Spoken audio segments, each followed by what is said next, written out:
বিশ্বের সপ্তম আশ্চর্যের একটি তাজমহল। প্রেমের এই অমর স্মৃতিস্তম্ভটি শুধু তার অপরূপ সৌন্দর্যের জন্যই বিখ্যাত নয়, বরং পেছনের গল্পও রীতিমতো রহস্যময়।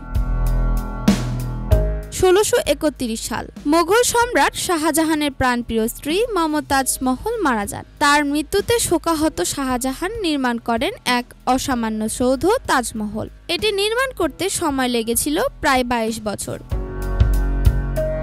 তাজমহল নির্মাণে ২০,০০০-এর বেশি শ্রমিক কাজ করেছেন। সাদা মার্বেল, মূল্যবান রত্ন এবং পাথর দিয়ে গড়া এই সৌধের ডিজাইনে মোঘল, পার্সিয়ান এবং ইসলামিক স্থাপত্য শৈলীর সম্মিলন রয়েছে।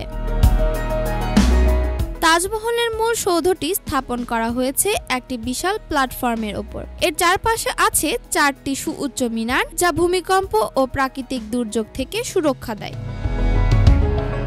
তবে তাজমহল নিয়ে রহস্য কম নয়। কথিত আছে শাহজাহান তাজমহলের কর্মীদের হাত কেটে দিয়েছিলেন যাতে এমন স্থাপত্য আর কেউ নির্মাণ করতে না পারে, যদিও এ তথ্যের সত্যতা আজও প্রমাণিত হয়নি।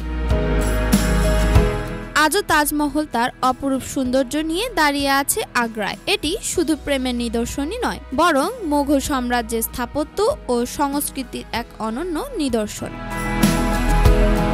আরশিয়া আলম, RCTV।